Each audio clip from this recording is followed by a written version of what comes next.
Welcome to beginner friends. అందరికీ నమస్కారం. ఓం నమో భగవతే వాసుదేవాయ.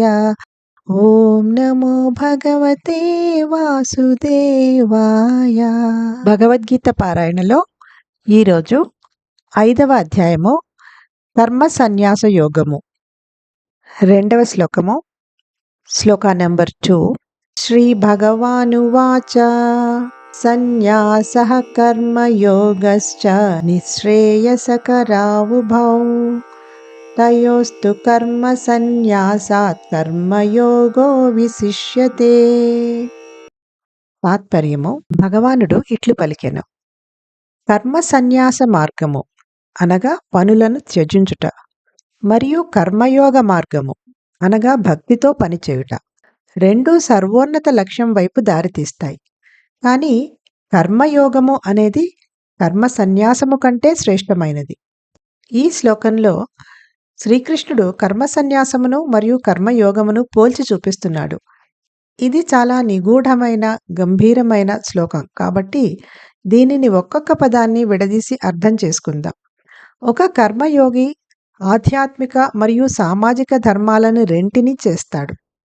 మనస్సుని భగవంతుని యందే నిలిపి కేవలం శరీరంతో సామాజిక ధర్మాలు చేయబడతాయి.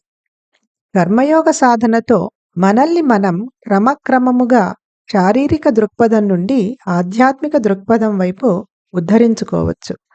కర్మ సన్యాసం అనేది శారీరక దృక్పథానికి అతీతంగా వెళ్ళిన ఉన్నత స్థాయి జీవుల కోసము. పూర్తి స్థాయిలో భగవద్భావనలో ఐక్యమగుట వలన సామాజిక బాధ్యతలను త్యజించి సంపూర్ణంగా ఆధ్యాత్మిక విధులని అనగా భగవత్ సేవని నిర్వర్తించే మనిషి కర్మ సన్యాసి.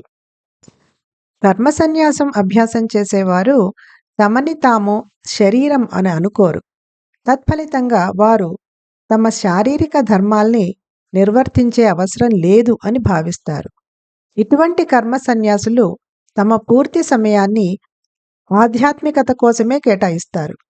అదే సమయంలో కర్మయోగులు తమకున్న సమయాన్ని ప్రాపంచిక విధులకు, ఆధ్యాత్మిక విధులకు మధ్య విభజించాల్సి ఉంటుంది. అందుకే కర్మ సన్యాసులు భగవంతుని దిశగా వేగంగా వెళ్తారు, కానీ కర్మయోగులు సామాజిక విధుల భారంతో నెమ్మదిగా సాగుతారు. కానీ ఈ శ్లోకంలో శ్రీకృష్ణుడు కర్మ సన్యాసం కంటే కర్మయోగాన్నే ప్రశంసిస్తున్నాడు. అంతేకాకుండా అర్జునుడికి దానినే అనుసరించమని ఉపదేశిస్తున్నాడు. ఎందుకంటే కర్మ సన్యాసులు ఒక ప్రమాదంలో చిక్కుకోవచ్చు. ఒకవేళ తమ కర్తవ్యములను త్యజించిన పిదప తమ మనస్సుని భగవంతుని యందే నిమగ్నం చేయలేకపోతే వారు అటు ఇటు కాకుండా పోతారు. తనకు వైరాగ్యం కలిగింది అనుకుంటూ ప్రపంచాన్ని త్యజించి మనస్సు భగవంతుని పట్ల పూర్తిగా లగ్నం చేయలేక ఆధ్యాత్మిక పథంలో దివ్యానందాన్ని పొందలేకపోతారు. కాషాయ వస్త్రాలు ధరించిన గంజాయి పీల్చటం వంటి అత్యంత పాపభూయిష్ట పనులు చేస్తుంటారు.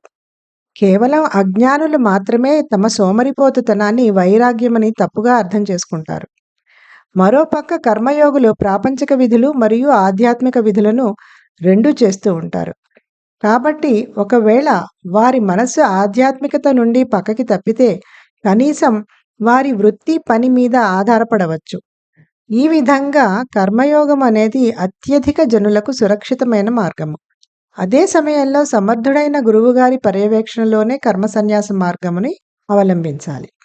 మీనింగ్ ఆఫ్ ది శ్లోక is: the supreme lord explain to Arjuna that both the path of karma sannyas, that is renunciation of actions, and karma yoga, that is working in devotion, leads to the supreme goal. But karma yoga is superior to karma sannyas. In this verse, Sri Krishna compares karma sannyas and karma yoga. It is a very important verse, so let us understand it one word at a time. A karma yogi is the one who does both spiritual and social duties. Social duties are done with the body, while the mind is attached to God. Through the sadhana of Karma Yoga, we gradually elevate ourselves from bodily consciousness to spiritual consciousness. Karma sannyas is for elevated souls who have already risen beyond the bodily platform. A karma sannyasi is one who discards social duties due to complete absorption in God and engages entirely in the performance of spiritual duties, that is, devotional service to God. Those who practice karma sannyas do not consider themselves to be the body, and as a result, they do not feel obligated to discharge their bodily duties. Such karma sannyasis dedicate their full time and energy to spirituality, while karma yogis have to split their time between worldly and spiritual duties. The karma sannyasis can thus move much faster towards God, while the karma yogis are encumbered with social duties. However, in this verse, Sri Krishna extols Karma Yoga beyond Karma Sannyas and recommends it to Arjuna as the preferred path.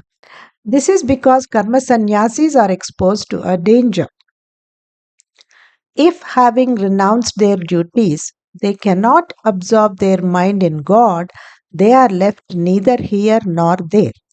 There are several examples of sadhus who felt they were detached and thus renounced the world, but their mind was not yet attached to God.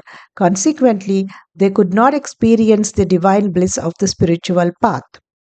Although wearing the saffron clothes of mendicants, they indulge in grossly sinful activities such as smoking opium.